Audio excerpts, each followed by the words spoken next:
On se retrouve pour la deuxième partie de la vidéo sur comment aller mieux, la pensée positive. Voilà ici de quoi nous allons parler aujourd'hui. Donc c'est parti, on continue sur comment arrêter d'être négatif. Comment surpasser ces émotions négatives? Eh ben, il faut les vivre. Vous êtes en colère, soyez en colère. Vous avez envie de pleurer, vous pleurez. La seule chose qu'il ne faut pas faire, c'est de passer à l'étape 2 qui est l'action. Quand en fait vous chopez une émotion parce qu'il s'est passé quelque chose, c'est quelque chose que vous ne pouvez pas contrôler. C'est archaïque, c'est votre corps, il réagit comme ça.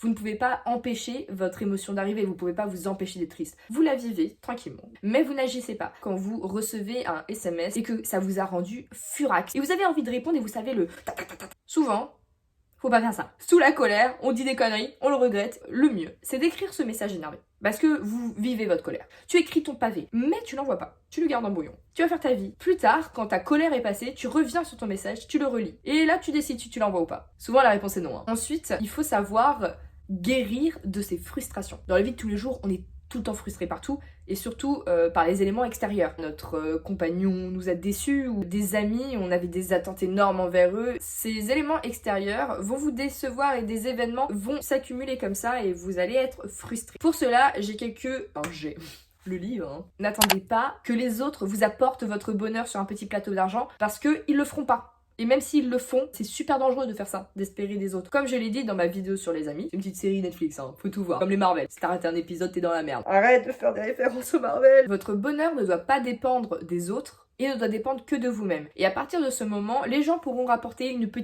petit plus, la petite cerise sur le gâteau. Le bonheur, c'est le fait d'être libéré, c'est de pas avoir à stresser que les autres ne vous le donnent pas. Ne pas penser que tout vous est dû, que quelqu'un va vous sauver. Ensuite, il y a des sentiments de jalousie, d'orgueil, de rancœur. C'est des choses, ça, que vous devez travailler. Il y a des gens qui sont foncièrement jaloux, par exemple. Moi, j'étais assez jalouse en amitié et, par exemple, maintenant, je le suis plus. Les choses-là, vous pouvez les changer pour ne plus avoir à les subir. Prendre les choses avec humour et autodérision, c'est exactement le même exemple que j'ai pris par rapport à quand j'étais mauvaise joueuse et que j'étais frustrée. Quand j'ai décidé d'arrêter de me faire bouffer par ce sentiment de haine, c'est que j'ai décidé de prendre ça en autodérision et de me dire ok t'es nul, c'est pas grave, vas-y, t'es forte ailleurs, mais juste pas à ce jeu. En plus il y a des tortues bleues de merde. Je l'ai pas digéré. Non, j'adopte le on s'en fout vibes. Ça c'est difficile, c'est pas tout de suite que vous y arrivez. Au bout d'un moment, quand vous avez fait beaucoup de chemin, vous arrivez à avoir ce truc de vas-y au pire c'est pas grave. Il faut savoir arrêter d'avoir un comportement sur la défensive. Il faut savoir le repérer. Je vais citer donc un grand sage, la meilleure défense c'est l'attaque. C'est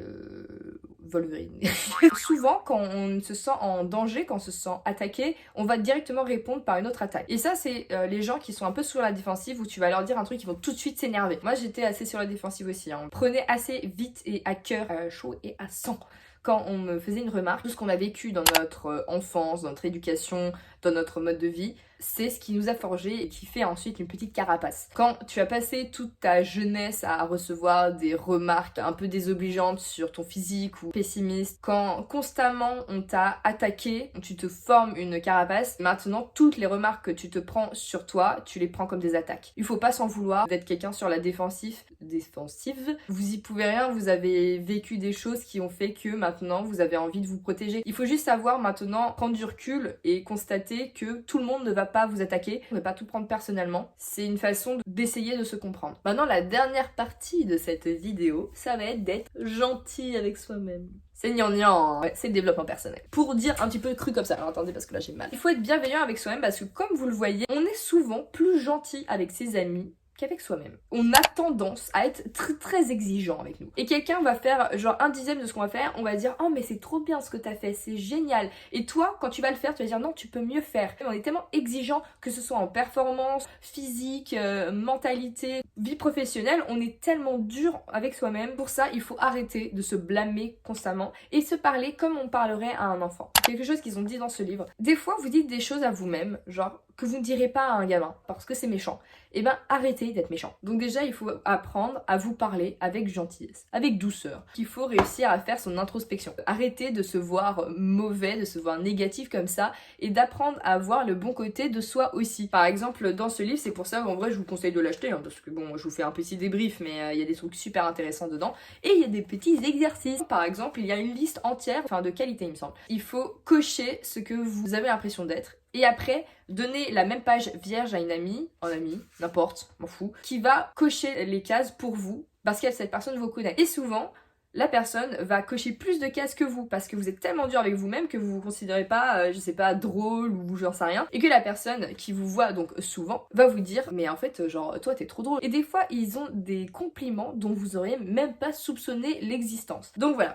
Apprenez à vous connaître, mettez vos défauts mais surtout vos qualités, à faire un peu un schéma de vous, voir ce que vous avez à modifier et voir ce qui fait de vous une personne géniale. Les pensées négatives, c'est juste qu'il faut arrêter de se convaincre soi-même qu'on est nul. Si vous passez votre temps à dire à un enfant qui ne marchera jamais, qui c'est impossible et qui ne peut pas marcher, il va jamais essayer, il va jamais marcher. De se mettre des barrières en se dire tu vas jamais y arriver, t'es trop nul pour ça, parce que forcément, à force de vous le répéter, vous allez y croire. Parce que c'est ce qu'on fait finalement. Si on se dit tous les jours qu'on est nul, au bout d'un moment, ne vous mettez pas la pression.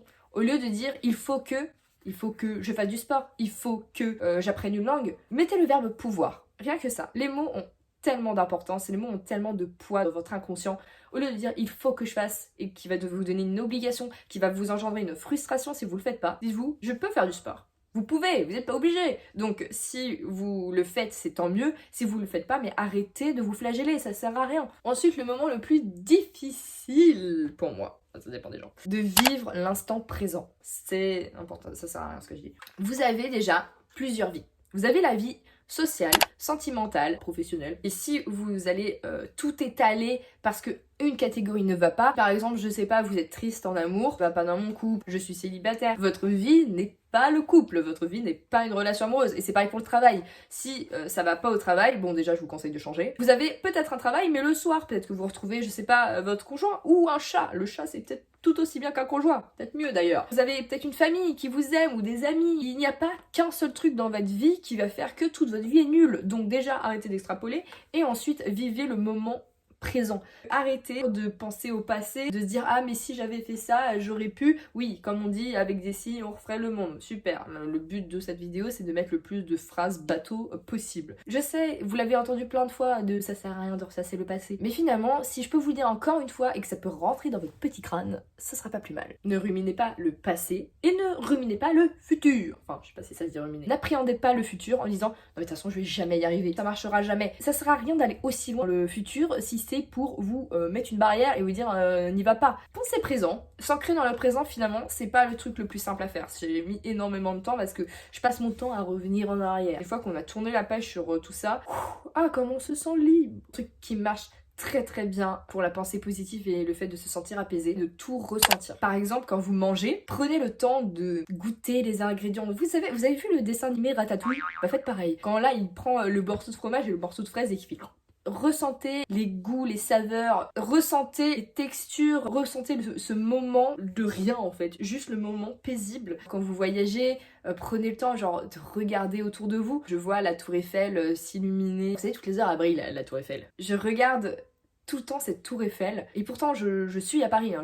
La tour Eiffel n'a rien de nouveau chez moi. Mais je suis si émerveillée, je suis si heureuse, genre je fais rien et je regarde la tour Eiffel briller. Je ressens la chaleur de l'endroit où je suis, les personnes avec qui je suis et je kiffe ma vie. Des choses simples. Comment on prend le temps pour se poser. Le rapport au corps est important et ça je le dirai aussi dans la vidéo sur les complexes que je dois faire aussi. Le rapport avec le corps est assez important dans la façon de se sentir bien. Faire du sport, ça aide énormément. Je n'y croyais pas et puis j'ai testé. Je recommande 5 étoiles. Et pas uniquement dans un but d'avoir un corps parfait et tout ça, mais juste de relâcher toute cette tension, cette énergie. Faites un truc que vous aimez. Si par exemple vous aimez pas la salle, ce que je peux tout à fait comprendre. Moi je fais du badminton, faites du tennis, du squash, du foot. Faites n'importe quoi, un truc qui va vous faire vous défoncer et à la fin genre vous serez trop détendu parce que vous aurez lâché toute cette énergie. Ouais, je découvre le sport, ouais. Ensuite, il y a des exercices de respiration. Tout ce qui est méditation, tout ça, c'est un truc que j'aimerais essayer, mais je suis un peu trop surexcitée pour réussir à me poser. Essayez pour moi, s'il vous plaît, vous me raconterez. La méditation et la respiration, j'ai entendu énormément de bien dessus. Il y a des petites applications qui vous aident, qui vous guident. Le but, c'est pas de devenir la personne parfaite. Relâchez la pression, hein. Vous serez pas parfaite. Personne ne le sera, jamais. Parce que déjà, c'est subjectif. Il y a des gens qui vont être bavards et des gens vont le considérer ça comme un compliment et d'autres comme quelque chose de super chiant. Tu peux pas être parfait aux yeux de tout le monde. C'est la vie, c'est comme comme ça. La vie de tous les jours, tu vas faire des erreurs et encore heureux que tu vas faire des erreurs. Franchement, sinon ta vie, elle serait un peu plate. Moi, je suis contente d'avoir merdé. Je suis contente d'avoir fait des conneries dans ma vie passée. Donc voilà, ne cherchez pas à être parfait. Ça va vous bouffer. La pensée positive et le fait de changer son mindset, le but, n'a jamais été d'être la meilleure. Le but, c'est d'être heureux et d'être reposé. Ne vous trompez pas dans l'objectif. C'est un peu comme ça que je vais finir cette vidéo. Ça se fera pas comme ça et je pense que vous allez mettre beaucoup de temps à être tout positif, tout heureux et tout machin. Et c'est normal et c'est pas grave. Vaut mieux faire les choses bien et longues plutôt que de vouloir se précipiter, tout comme les bonnes résolutions de l'année 2022 finalement. Merci encore de m'avoir écouté jusqu'au bout. N'hésitez pas à lâcher un petit commentaire, lâcher un petit pouce en l'air. On se revoit pour la suite de mes vidéos sur comment aller mieux. À la prochaine. Ciao ciao.